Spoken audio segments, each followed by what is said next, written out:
आज मैं सर पे कफन बांध के आया हूँ और मेरा ये सारा मजमा ये लड़ने नहीं आया है, हम बल प्रदर्शन करने नहीं आए हैं, हम अपनी ताकत दिखाने नहीं आए हैं, बल्कि अपने देश के लिए, देश की एकता के लिए, देश की अखंडता के लिए हम अपनी जान कुर्बान करने के लिए आए हैं।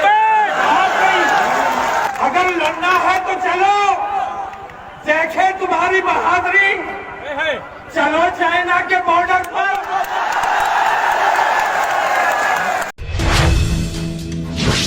नाजरीन आदाब, मैं हूं मुमताज़ आलम रिजवी और इस वक्त मैं बरेली उत्तर प्रदेश से एक धमाकेदार खबर लेके आया हूं।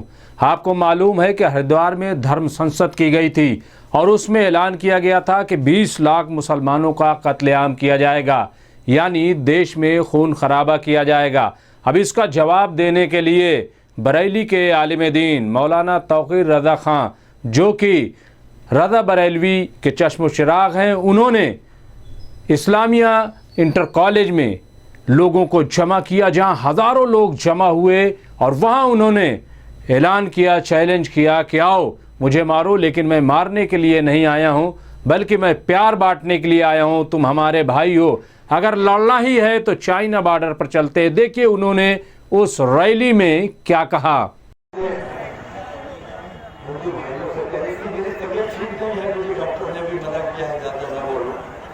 लेकिन आज मैं सर पे कफन बांध के आया हूँ और मेरा ये सारा मजमा ये लड़ने नहीं आया है, हम बल प्रदर्शन करने नहीं आए हैं, हम अपनी ताकत दिखाने नहीं आए हैं, बल्कि अपने देश के लिए, देश की एकता के लिए, देश की अखंडता के लिए हम अपनी जान कुर्बान करने के लिए आए हैं।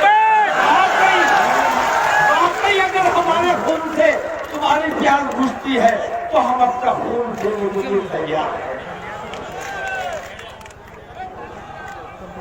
अब फैसला तुमने करना है कि जो लड़ने के लिए तैयार है अपने देश पर, अपने देश की एकता के लिए, अपने देश के भाईचारे के लिए, अपने देश के अमन अमान के लिए, वो बुरा है या वो बेईमान जो महिलाओं का सम्मान नहीं करते, लोगों को कत्ल करने की बात करते हैं और खुद को कहते हैं देश प्रेमी। मैं पूछता हूँ, क्या वो देश प्रेमी हो सकता है जो अपने ही देशवासियों के 20 लाख लोगों का कत्ल करने की बात करे? नहीं, लड़ाई तो हमारे खून में है, हम पैदाइशी लड़ाकू हैं। लड़ना है लेकिन हम तुमसे नहीं लड़ना चाहते, क्योंकि तुम हमारे देश के नागरिक हो, तुम हमारे अपने देश के, हमारे हिंदुस्तानी भाई हो, हम तुमसे नहीं लड़ना चाहते। अगर लड़ना है तो चलो, देखे तुम्हारी बहादुरी, चलो चाइना के बॉर्डर पर।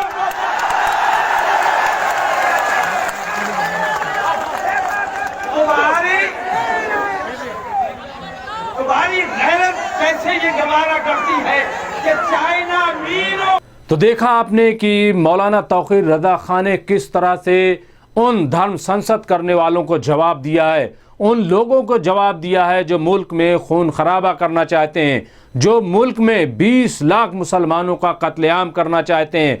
मौलाना तौक़ीर रज़ा खां ने उनका भी जवाब दिया जो बुल्ली बाई ऐप के जरिए मुस्लिम ख़वातीन को बदनाम करने की कोशिश कर रहे थे। बहरहाल तो ये मौलाना तौक़ीर रज़ा खां थे जिन्होंने एक बड़ा ऐलान किया है और एक बड़ा पैगाम देने की कोशिश की है।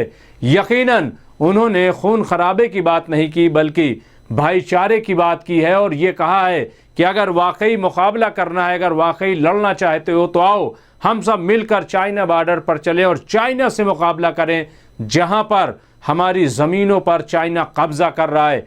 यकीनन एक ये बड़ा पैगाम मौलाना तौक़ीर रज़ा खां ने दिया है और देखने वाली ये बात थी कि वहाँ पर हज़ारों लोग जमा हुए जिनके अंदर जोश देखा जा सकता है, जज्बा देखा जा सकता है, लेकिन उनकी गुफ्तगू में कहीं भी ऐसा नहीं रहा कि बदअमनी का मैसेज हो, बल्कि उन्होंने एक बड़े सलीके से, बड़े पुराने तरीके से उन फ़िरका परस्तों को जवाब दिया है कि जो मुल्क में खून खराबा चाहते हैं, जो मुल्क के अमन अमान को छीन लेना चाहते हैं। दरअसल ये पूरा मामला चुनावी है, चुनाव आ रहा है और ऐसे में खून खराबा की बात न हो तो ये मुमकिन नहीं है। और भाजपा कहीं ना कहीं ऐसे लोगों को शय दे रही है। ऐसे में जाहिर है कि खामोशी कब तक रहेगी। एक तरफ जहां नासिरुद्दीन शाह ने ये कहा कि हम खामोश नहीं बैठ सकते, हम इस तरीके से नहीं सह सकते कि कोई हमें मारने के लिए कहे और हम जवाब भी न दें। और अब मौलाना तौक़ीर रज़ा खान ने बरेली में इस्लामी इंटर कॉलेज में हज़ारों लोगों के बीच में कहा कि आओ चाइना चलें, लेकिन हम अपने भाइयों को मारने की बात नहीं कह सकते। ये एक बड़ा पैगाम दिया है। अब देखना यह है कि इस किस्म के रद्द अमल और कहां और कैसे आते हैं। हालांकि आपको मालूम है कि चुनाव की वजह से इस मर्तबा तमाम उलमाए कराम ने यह ऐलान किया है, ये फैसला लिया है कि हम कुछ भी रद्द अमल जाहिर न करेंगे, क्योंकि अगर हमने रद्द अमल जाहिर किया तो पोलराइजेशन बढ़ेगा।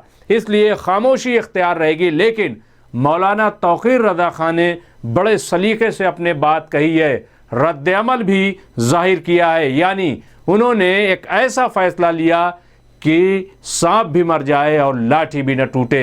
अब देखना यह है कि इसका रिएक्शन किस शक्ल में सामने आता है। शुक्रिया।